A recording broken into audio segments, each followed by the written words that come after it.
মুখ্যমন্ত্রী মমতা বন্দ্যোপাধ্যায়ের সবজির দাম নিয়ন্ত্রণের নির্দেশের পরে বুধবার আসানসোলের হোলসেল বাজারে টাস্ক ফোর্সের হানা দেয়।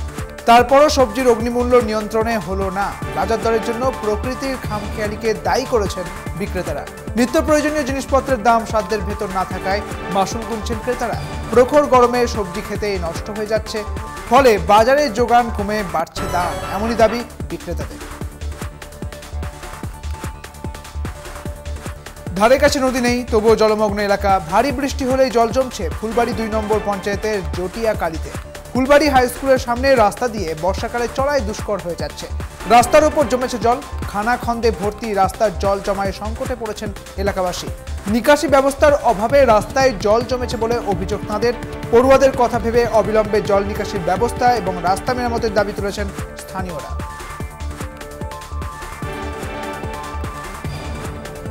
সকাল থেকে ডুয়ার্সের বিভিন্ন এলাকায় বৃষ্টিতে জলমগ্ন জেলার একাধিক এলাকা। জলের প্রবল স্রোতে ভেসে গিয়েছে কালচিনি মালিবাড়ি এলাকার বেশ কয়েকটি ঘর।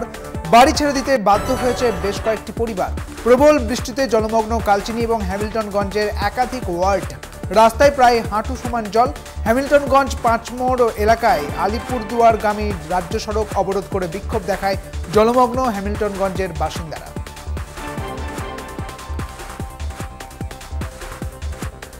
একটানা বৃষ্টি চলছে ডুয়ার্স জুড়ে, যার জেরে ক্ষতিগ্রস্ত হচ্ছে গ্রামের একের পর এক রাস্তাঘাট। কোথাও ক্ষতিগ্রস্ত হয়েছে সেতু, তৎপর প্রশাসন। এরই মধ্যে জেলা প্রশাসনের তরফে ধূপগুড়ি মহকুমা শাসক দপ্তরের ধূপগুড়ি এবং বানারহাট 2 ব্লকের আধিকারিকদের নিয়ে জরুরি বৈঠক করলেন জলপাইগুড়ি জেলা শাসক শামা পারভিন।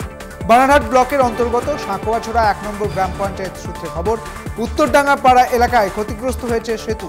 সজনাপাড়া এলাকায় ক্ষতিগ্রস্ত হয়েছে চাচার বিলের ওপর থাকা ডাই বেসিনের, সেখানে বাঁশের সাঁকো নির্মাণ করে চলছে যাতায়াত। এছাড়াও সজনাপাড়া এলাকায় বেশ কয়েকটি গ্রামীণ রাস্তায় ক্ষতিগ্রস্ত হয়েছে, যা বাঙ্কুবাজার থেকে ধাপাতলা যাবার রাস্তায় বৃষ্টিতে মাটি সরে গিয়েছে। বড় গর্তের সৃষ্টি হয়েছে। এই মুহূর্তে যোগাযোগ বিচ্ছিন্ন হয়ে গিয়েছে সেখানে।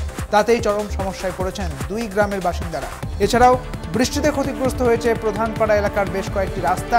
এলাকাবাসীর অভিযোগ, অধিবস্ত এলাকা পরিদর্শন করেনি গ্রাম পঞ্চায়েতের কর্তৃপক্ষ। দ্রুত রাস্তাগুলি চলাচলের যোগাযোগকারীর ব্যবস্থা করা হবে।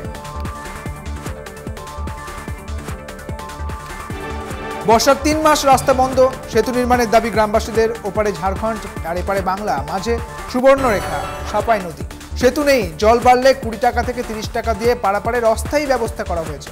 এবার সেতুর দাবিতে সরব বাসিন্দারা। বাসিন্দাদের অভিযোগ, সেতু না থাকায় তাদের প্রায় 12 কিমি ঘুরপথে ঝালদা থেকে তুলিন হয়ে রাঁচি যেতে হয় বিভিন্ন কাজে। পুরুলিয়া জেলা পরিষদের সভাধিপতি নিবেদিতা মাহাতো জানিয়েছেন, বিষয়টি গুরুত্ব দিয়ে দেখা হচ্ছে।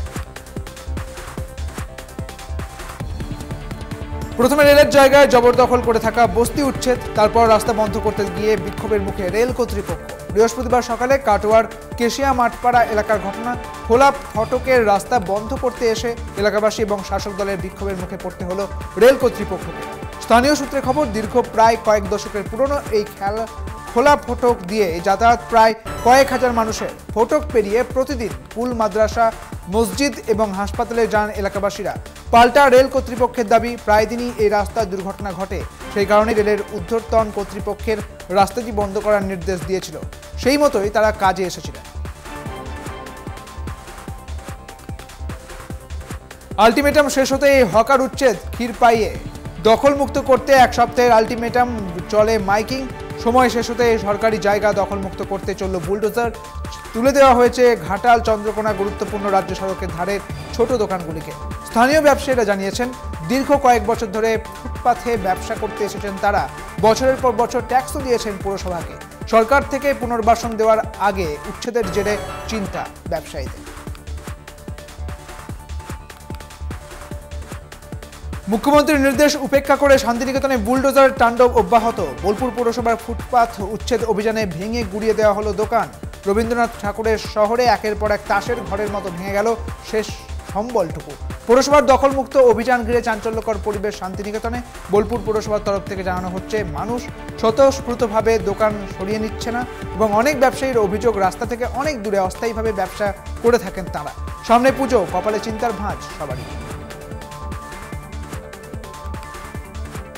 যাত্রী বোঝাই বাসের পেছনে ধাক্কা, 1 লরির, আহত মহিলা শিশুসহ 6 থেকে 7 জন। হাওড়ার বাঁকড়ার দোতলা মোড়ের কাছে যাত্রী বোঝাই বাসের পেছনে দ্রুত গতিতে আসা একটি লরি ধাক্কা লাগায় বাসের মধ্যে ছিটকে পড়েন যাত্রীরা। আটক করা হয়েছে চালক সহ লরিটিকে। আহতদের উদ্ধার করে নিয়ে যাওয়া হয়েছে একটি বেসরকারি হাসপাতালে। ঘটনাস্থলে বাঁকড়া ফাঁড়ির পুলিশ। পাথর প্রতিমার 3টি পঞ্চায়েত এলাকায় SLWM প্রজেক্টের উদ্বোধন হলো সম্প্রতি। শ্রীনারায়ণপুর পূর্ণচন্দ্রপুর পঞ্চায়েতের উদ্যোগে SLWM প্রজেক্টের উদ্বোধন করলেন জেলা শাসক সুমিত গুপ্তা।